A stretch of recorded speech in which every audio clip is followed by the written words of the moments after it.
Boa noite, mais uma vez, grupo de estudo. Aqui estamos mais uma vez para a leitura. Livro Nosso Lar, capítulo 2, Clarencio.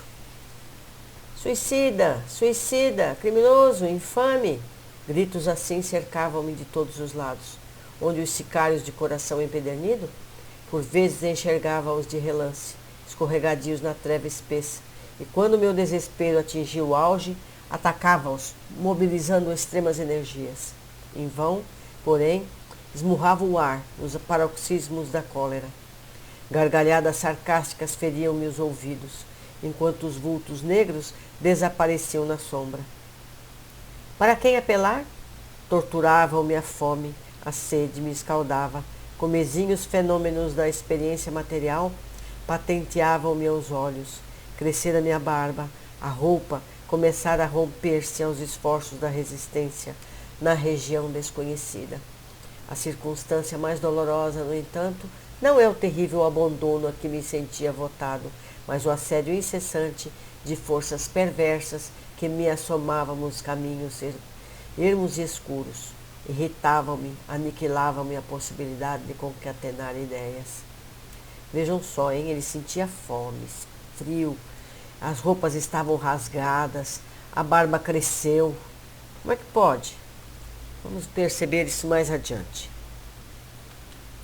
Desejava ponderar maduramente a situação, esquadrinhar razões e estabelecer novas diretrizes ao pensamento. Mas aquelas vozes, aqueles lamentos misturados de acusações nominais, desnorteavam-me irremediavelmente. Que buscas, infeliz? Onde vais, suicida? Tais abjugatórias incessantemente repetidas perturbavam-me o coração. Infeliz, sim, mas suicida? Ele não se sentia suicida, não é? Nunca. Essas increpações, ao meu ver, não eram procedentes. Eu havia deixado o corpo físico a contragosto. Recordava meu porfiado duelo com a morte. Ainda julgava ouvir os últimos pareceres médicos enunciados na casa de saúde. Lembrava a assistência desvelada que tivera, os curativos dolorosos que experimentava nos dias longos que se seguiam, a delicada operação nos intestinos. Sentia no curso dessas reminiscências o contato do termômetro, o pique desagradável da agulha de injeções e, por fim, a última cena que precedera o grande sono, minha esposa, ainda jovem, e os 3 filhos contemplando-me no terror da eterna separação. Depois do despertar, na paisagem úmida e escura, e a grande caminhada que parecia sem fim. Por que a pecha de suicídio? Quando fora compelido a abandonar a casa, a família e o doce convívio dos meus? O homem mais forte conhecerá limites à resistência emocional? Firme, resoluto, ao princípio, comecei por entregar-me a longos períodos de desânimo, e longe de prosseguir na fortaleza moral, por ignorar o próprio fim, senti que as lágrimas, longamente represadas, visitavam-me com mais frequência, extravasando o coração. A quem recorrer? Por maior que fosse a cultura intelectual, trazia do mundo, não poderia alterar agora a realidade da vida. Meus conhecimentos, ante o infinito, assemelhavam-se a pequenas bolhas de sabão, levadas ao vento impetuoso que transforma as paisagens. Eu era alguma coisa que o tufão da verdade carreara para muito longe. Entretanto, a situação não modificava outra realidade do meu ser essencial. Perguntando a mim mesmo se não enlouquecera, encontrara a consciência vigilante, esclarecendo-me que continuava a ser eu mesmo.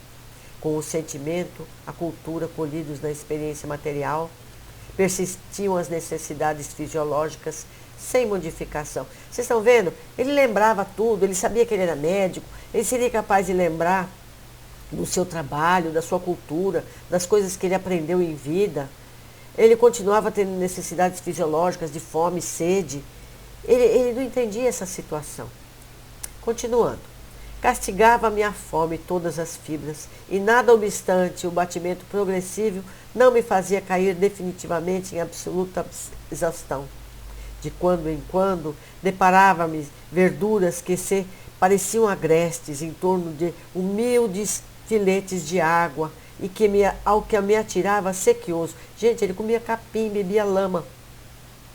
Devorava as folhas desconhecidas, colava aos lábios a nascente turva, enquanto me permitiam as forças irresistíveis a impelirem-me para a frente. Muita vez suguei a lama da estrada, recordei o antigo pão de cada dia, vertendo copioso pranto. Não raro era imprescindível ocultar-me das enormes manadas de seres animalescos que passavam em bandos, quais feras insaciáveis. Eram quadros de estarrecer. Acentuava-se o desalento. Foi quando comecei a recordar que deveria existir um autor da vida, fosse onde fosse. Essa ideia confortou-me. Eu, que detestava as religiões do mundo, experimentava agora a necessidade de conforto místico. Médico extremamente arraigado ao negativismo na minha geração, impunha-se-me atitude renovadora. Tornava-se imprescindível confessar a falência do amor próprio a que me consagrara o orgulho. E quando as energias me faltaram de todo, quando me senti absolutamente colado ao lodo da terra, sem forças para reerguer-me, pedi ao Supremo Autor da Natureza que me estendesse as mãos paternais em tão amargurosa emergência. Tá vendo, gente? A gente precisa chegar ao extremo desespero para fazer uma prece sentida, não aquelas preces decoradas que a gente aprende na infância, mas aquela que sai do coração. Ele estava mesmo desesperado. Só então ele percebeu que deveria ter alguma coisa mais alto. O Criador deveria estar em alguma parte. Seguindo, quanto tempo durou a rogativa? Quantas horas consagrei a súplica de mãos postas, imitando uma criança aflita? Apenas sei que a chuva de lágrimas me lavou o rosto, que todos os meus sentimentos se concentraram na prece, dolorosa. Estaria então completamente esquecido? Não era igualmente filho de Deus? Embora não cogitasse de conhecer-lhe a atividade sublime, quando engolfado nas vaidades da experiência humana? Por que não me perdoaria o Eterno Pai quando providenciara um ninho às aves inconscientes e protegia bondoso a flor terra nos campos agrestes?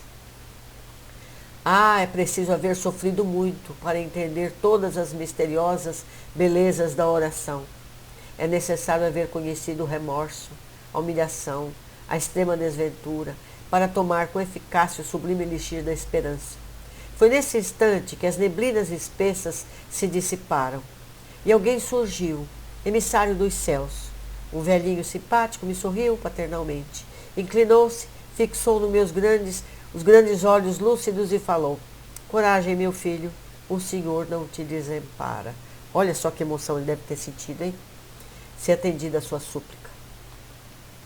Amargurado pranto banhava minha alma toda. Emocionado, quis traduzir meu júbilo, comentar a consolação que me chegava, mas reunindo todas as forças que me restavam, pude apenas inquirir: quem sois, generoso emissário de Deus?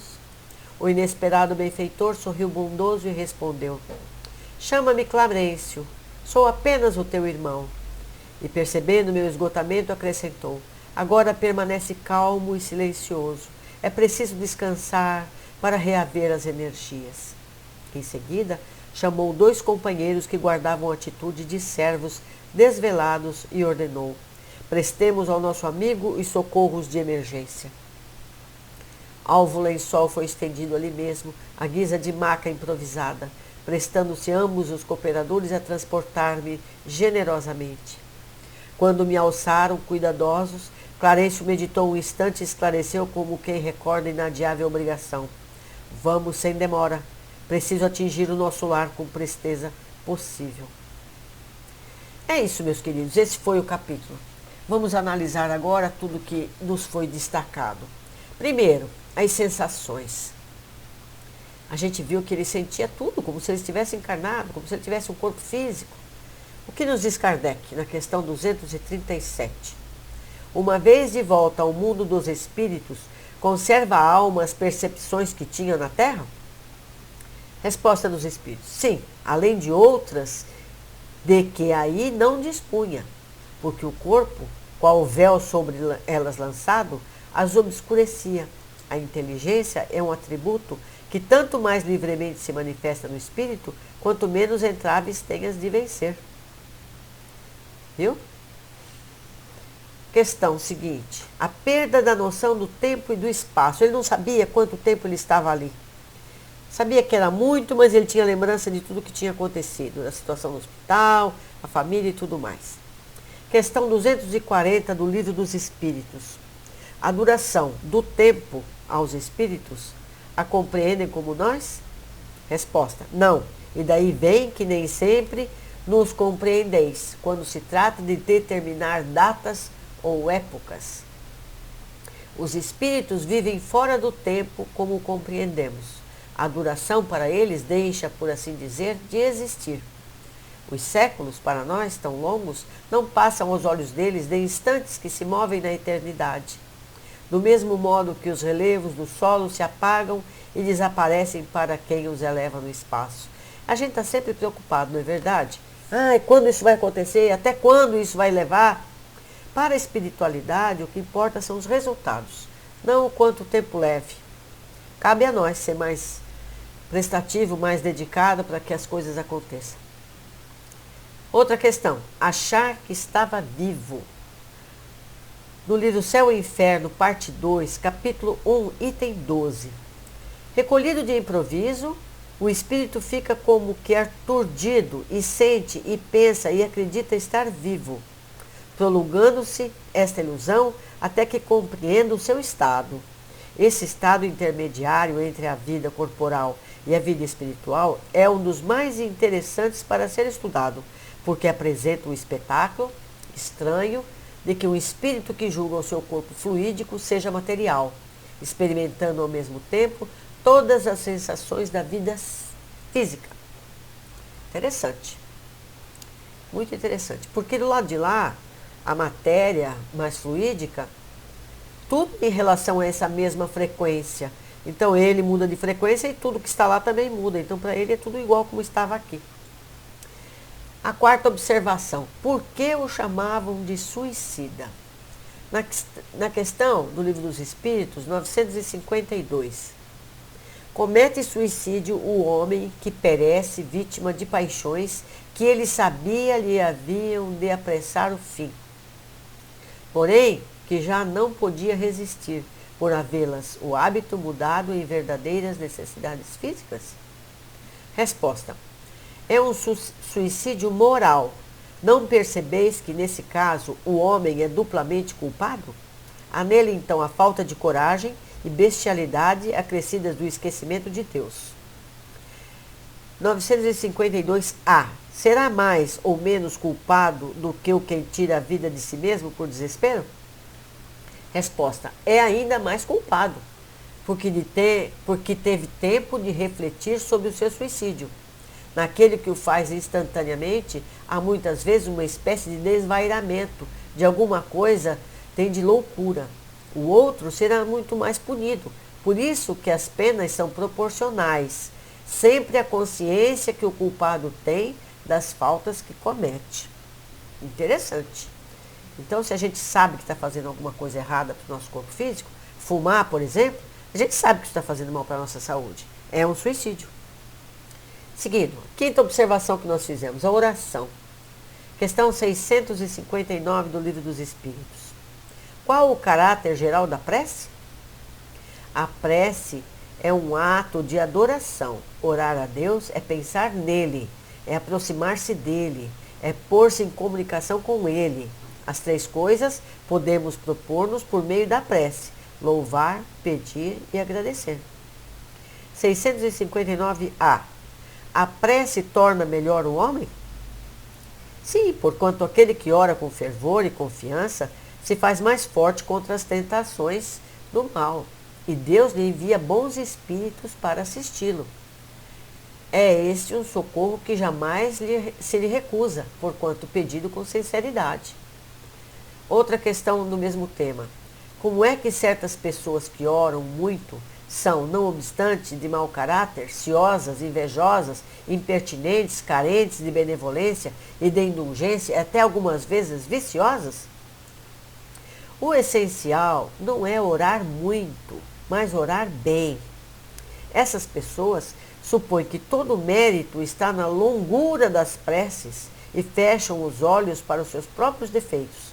Fazem da prece uma ocupação, um emprego do tempo, nunca, porém, um estudo de si mesmas.